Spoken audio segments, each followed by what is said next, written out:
So you want to be a better T49 player? Watch this video and I'll teach you how to play T49 better in just a few minutes. Now, before we start, why would you listen to me? Well, I've been #1 uh, T49 player based on damage in the world, and countless of times in EU server. Usually I'm like top 4 in the world, so I definitely have some experience how to play T49 and do some damage. So, and also, if you have any questions on why I use this equipment or that, or I don't use that equipment, why this crew skills, why not that directive, why the consumables, etc., ask me in the comments. I will try to keep this short, so I won't explain it, and I'm gonna answer it in the comments with more details. Firstly, let's start with the basics. That's your crew. For all crew members, first skill is Brothers in Arms. That's mandatory. Um, Pay attention to your commander because he is also your radio operator. Now for the commander, second skill, camo, except for gunner and driver. Third is situational awareness, it gives better view range boost than recon. Fourth recon, and then you put whatever you want after that. For the gunner, second skill you put snapshot, this is important. Third skill you put camo. Fourth, deadeye, for extra crit chance when you shoot heat ammo. And after that you choose whatever you want. Driver, this is the most important crew member in this tank in my opinion. Every skill is useful, but this is the order that I would train them in. Second skill would be smooth ride, third camo, fourth preventative maintenance, because this tank burns a lot, especially if you get hit by higher caliber tanks. And after this you put whatever you want on the driver. For the loader, second skill you put intuition, third you put camo, and after that you take whatever you want. Moving to equipment. Now, this is my opinion. In my opinion, this is the best loadout to do the most damage in T49. So you use vents, stabilizers, and fire control system tier 3, the experimental equipment. The only equipment that I would swap vents for is either improved rotation mechanism or bounty aiming, but I don't recommend those. Maybe bounty aiming. Use steady hand directive, this is really important. Don't use stabilizer greasing because you lose on better turret traverse dispersion. With steady hand directive you actually get a bigger boost than from stabilizer greasing, and your accuracy on the move or on the move dispersion is actually really good on this tank. Now you can have a regular spotting build for like maps like Prokhorovka, Malinovka as your second build, but other than that you don't spot with this tank. Like, this tank is just not a good spotter. That's why most T49s might not be spotting for you when you have them in their team, so don't be mad at them, the tank is just bad at spotting. Field mods, there's gonna be no competition here, so I'm gonna quickly run over them. For the second level, you take Valve's Tuning Setup 2. For the fourth, you take Aiming Mechanism Tuning. For the fifth, you take Reinforced Spalling Protection. And for the seventh, Anti-Reflective Optics Coating. And of course, if you're not using bond equipment, then you choose Firepower as your second equipment slot. Ammo and consumables, so it doesn't really matter how you play, pay to win, free to play, both ammos work really well. From my knowledge, having extra pen on high explosive shells don't give you more damage. And so you can definitely get away with free to play. I marked this tank completely with free to play ammo. A few premium HE shells if I needed to pen a tank or another. Other than that, it's not important. You can definitely get away with regular high explosives.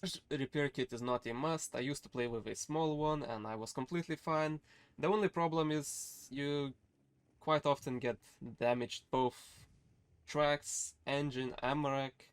It happens quite often. Ammo rack not as much, but engine and tracks, they happen pretty often, especially if you get shot in the back.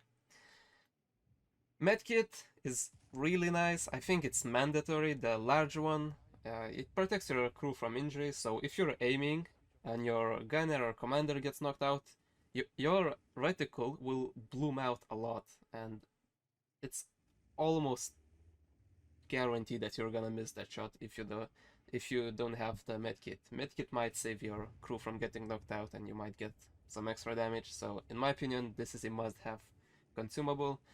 And last but not least, obviously, food. That's mandatory. Now, I'm not gonna show you the boring replays of how I play T49, where I do that, but I'll do something more interesting. Instead of replays, I'm gonna be showing you clips of how I create the opportunities for myself to do damage, or how I use my teammates, well, not to tank for me, but to distract enemies, and then I can get an opportunity, or how I use terrain to get an opportunity. So it's gonna be, I think, more beneficial for you to understand how the T49 is played. There's also one hidden mechanic. So if you hold your right mouse button with T49, your reticle will shrink a lot. And that's because it has really good on-movement dispersion. That's because it has the 90mm gun, and for some reason, the stats from 90mm gun carries out to the derp gun. I don't know if it's a bug or not, I hope not. So basically you can just drive and hit someone for 300 on the move, or maybe even 1k from like 300 meters pretty accurately as well.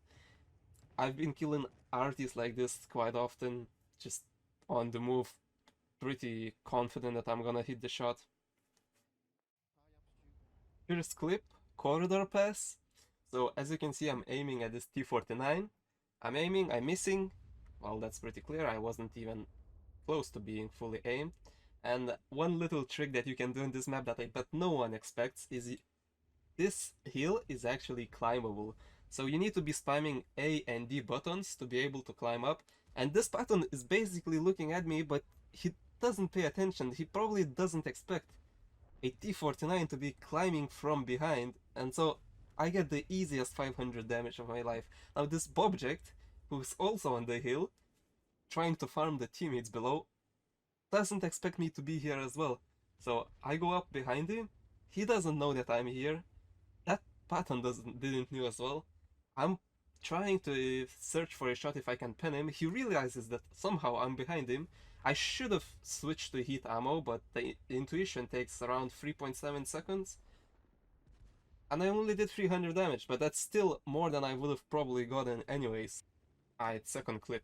I don't remember how this map is called, I think it's Live Oaks or something. I'm not sure. So, as you can see, enemies are in the dip. The chair is protecting them from the back in the bushes. There's Iron Arnie on my left, the Patton tank on my right. So what I'm trying to do, and pay attention to this, because this is also important, the T44 is behind, and he's distracted with my Patton tank. The Iron Arnie was also distracted. So what I'm doing is I'm rushing in from the Patton. I might take one from T44, I might take one from chair. Patton, I believe, was reloading, so I was pretty safe there. Only took 200 damage, did 800. Pretty simple stuff. Easy damage for me. And you can literally just go in and out with T49 really often and just do a lot of damage, which I don't see anyone doing that. Same game, next clip. So as you can see, I was unspotted, I crossed the rails. Iron Arnie doesn't see me. Basically, he's sitting back right now. He has no idea I'm here. I'm spotted. I do 850 damage. The rest of my team rushes in because he's a one-shot. T44 ran away. Even if he was there, at most I would have taken 200 damage. Charfutur, I think he's running away as well. So yeah, you can literally just, even if they know you're there, you can just be unspotted for a second and you can literally appear behind them. And sometimes it sounds stupid to rush in, YOLO in with T49. You can take a lot of damage, but you will most likely do more. Next clip, this is, I believe, this map is called Outpost. So what I like to do here is go to this corner at the start of the game, wait for the fast enemy vehicles to arrive, and usually they have no armor, so as for example this Batchat, I know that I can only pen him in the lower plate.